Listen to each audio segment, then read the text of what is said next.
All right, good morning, good evening, good afternoon, ladies and gentlemen, citizens of YouTube. Pastor Dowell here.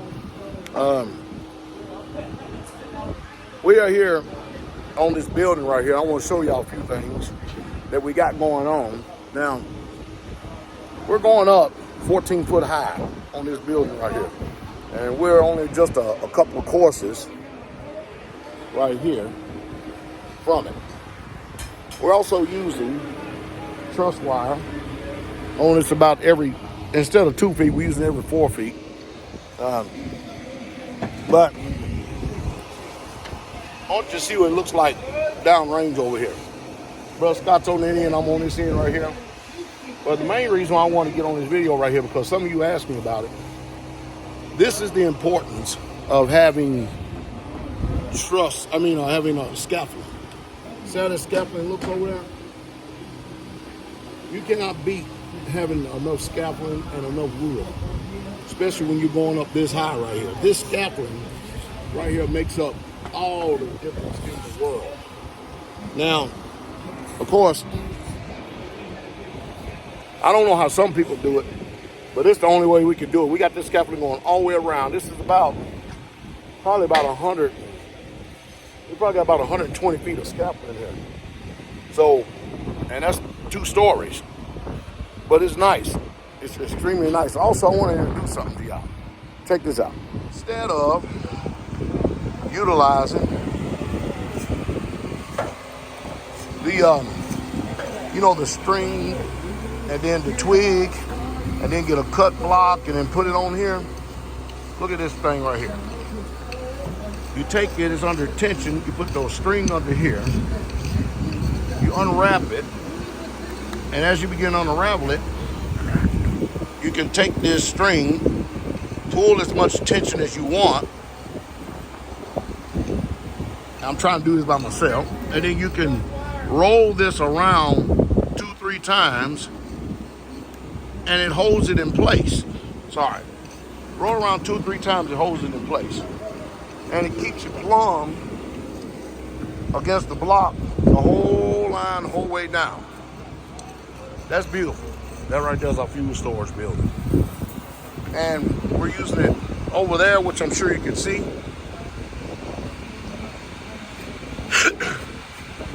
And they just finished the last block on that particular course. They're getting ready to go up another one.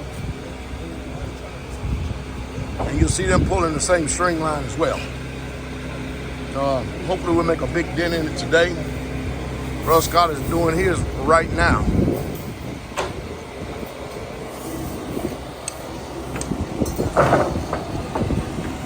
Then there's this thing called, that yellow thing down there is called the grout grunt. It's a grout grunt. Rather than using shovels, you just scoop that into the barrel, and you have 2 handles on it, and it fills it up pretty good, and you just pour it in there, pour the scoop in there, and you're good to go. Grout gun. Well, Bud is coming in here with another set of blocks. See how all this has turned out though, and how efficient everything is. And also,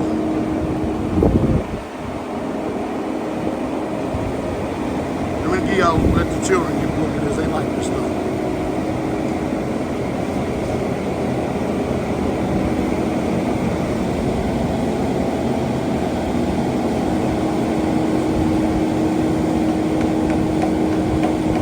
Now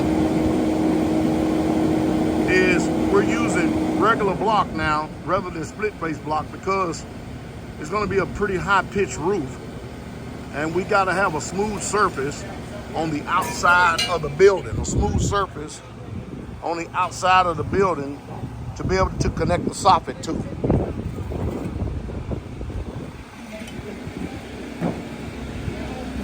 There's quite a bit of a few other things I need to talk about on here, and I may talk about it this evening or something like that, as far as the transitions, going around curves, how you stack it.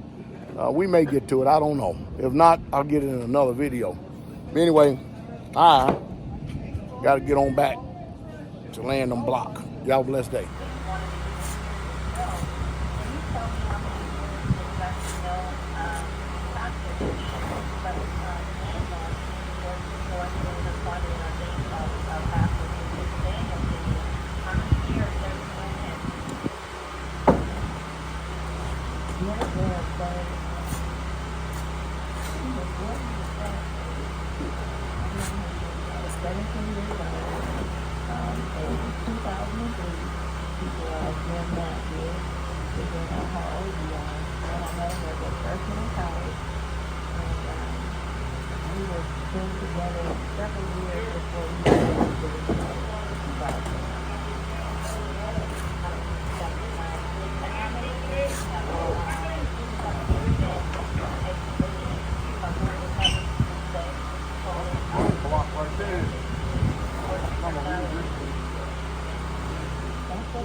Well, this is pretty much where we got it today. We're getting ready to close up. We try to make an effort to maybe try to finish today, but just they couldn't get it done. So it looks like rain is coming in tonight, all the way for the next 4 or 5 days. So we won't be back at it again until next week. But we made a lot of progress, an extraordinary amount of progress. The building is 14 foot tall. That's 21 courses. So, looks pretty good right there. Get another shot when we get down. Glory to the King.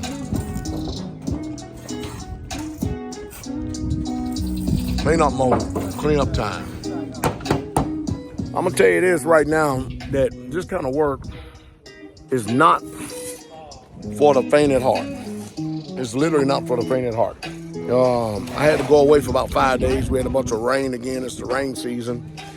And we got back at it. When I got back, the brothers already at it the day before. If it was a regular building, we would have had it done by now. But going 21 courses,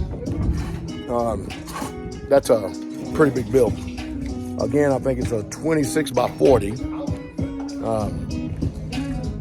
It's gonna be pretty strong too. It's got truss wire in it. It's what you see right over there, right there, truss wire.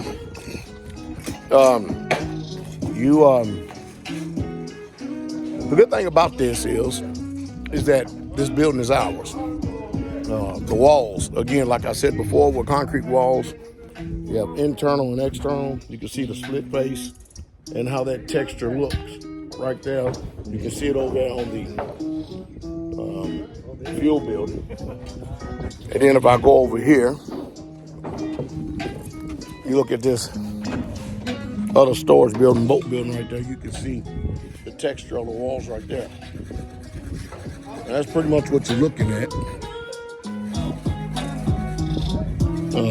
When you see that building, it's pretty much how this one's going to be. And of course, this year we're going to paint them.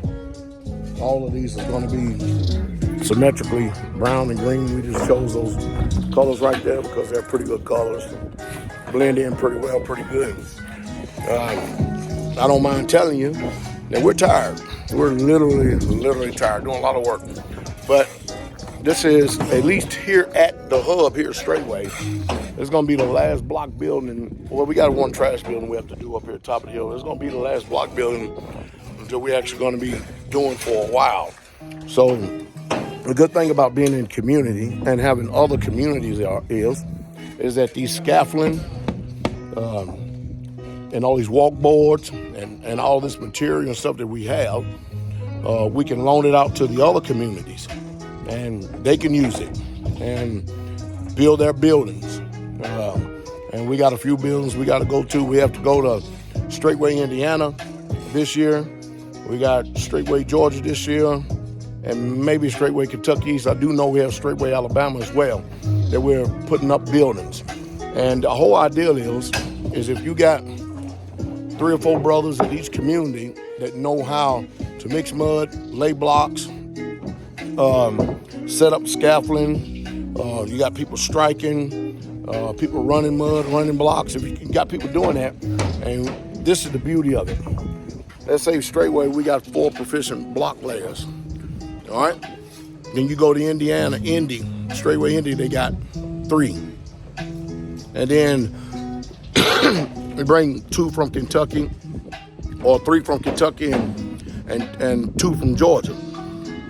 With all those layers, and then bring about a work crew to mix mud and to bring up the blocks, set scaffolding up, take scaffolding down, and do all that. You get about a good 20, 30 man working crew. You can throw up a building this size right here. And if we had all that right now, we could throw up a building right now this size like this in about 2 days. We go to these other communities, it's not gonna take long. The buildings that they have there, 2-3 days at max will be done. The building will be at least laid and blocked. Then we have to work on the roof, sit in the roof. And that's the beauty of it. We got a big multi-purpose building we have to do in Alabama. And that multi-purpose building that we're gonna be doing in Alabama, we're gonna bring a nice crew down there to get that done. Got another building in Georgia. We'll bring a nice crew down there to get that done as well. And these buildings are just simply are not gonna take long to lay. They're just simply not going to.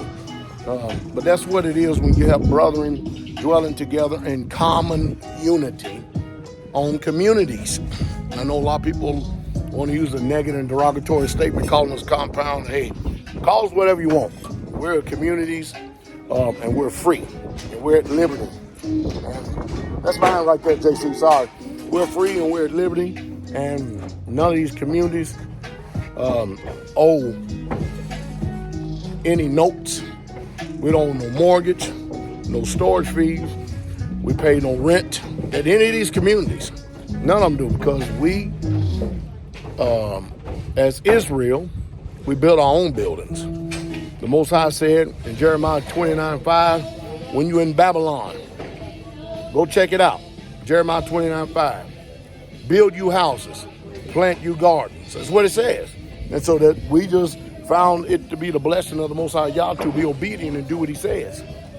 And you look at how many people claim to be Israel today, they're not building nothing. They're renting. They're staying in places that somebody else done built. And all I'm trying to do is inspire people. If you do it Yah's way, you would understand what it means that the blessings of Yahweh is rich and have no sorrow. You don't have to have no sorrow of paying the majority of your paycheck living like the Gentiles. You can keep pouring into the communities, building it up for the generations come out. You can have an inheritance for your children. You have communities, and you know, with the way this world going, it's bad out there. I just left Atlanta day before yesterday, and man, what I saw.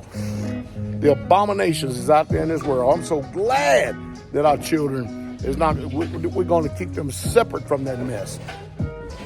And since the ministry got a couple of thousand people in it, our children will end up intermarrying inside the faith and not marrying heathens. You don't have to worry about all this crazy schizophrenic masculine women running around who think that they are just as good or any powerful as any man. The woman is in their role, the men are in their role. You know you don't see no women here on his work site. And by the way, Pastor Miller told me, he said, oh, look at them, they're ordaining women. Isn't that amazing? I may have said ordination, but the truth is, nobody saw us lay any hands on no woman's head. We recognized a sister in the church that we have this tradition that when you have a woman of impeccable character that's old enough to be able to teach the young daughters to love their husbands, to love their children, and guide the house,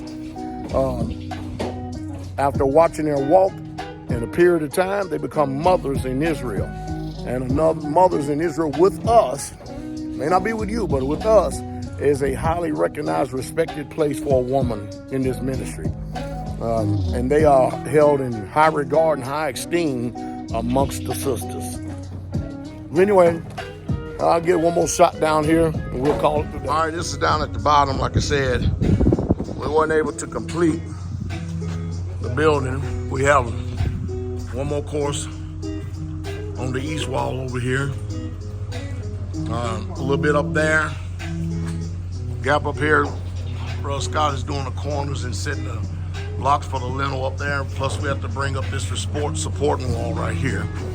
But when you look at it, again, you can see, and we got quite a bit. Brother Bud, what do you think, man, about how much money we probably got? Now, this is a 40-foot building, so that's 40, 80s. We probably got 120 feet of scaffolding right here. So how much do you think that we have just tied up in scaffolding alone?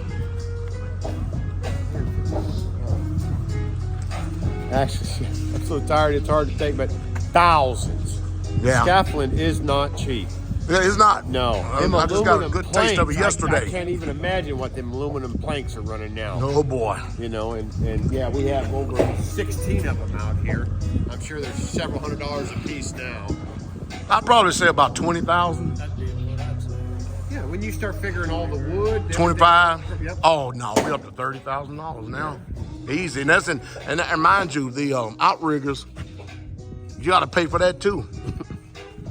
Well, anyway, now we do have sand over there too, brothers. You know, if we ever run snow, hey, get a trash bag and let's get these bottles up. Okay, and the cans. This is this wall again, right here. There's one in the back of my truck. And you see what it's looking like. The reason why you got a gap here and a gap here because we got two LVLs that Buzz gonna put together up there for the door opening to be able to have our roof there and connect it to the garage. They're gonna be 18 feet 8 inches.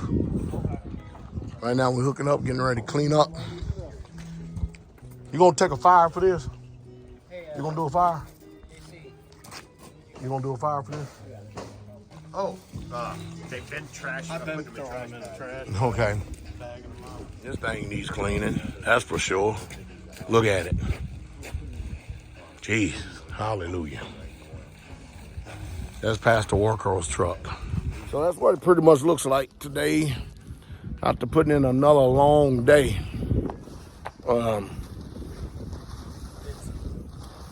That's about 8 hours. It's another long day.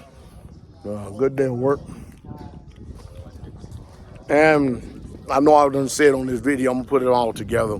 I know I said in this video probably about 4 times, shalom, shalom, but this time for real, shalom, shalom. Y'all have a wonderful day, all right? King coming.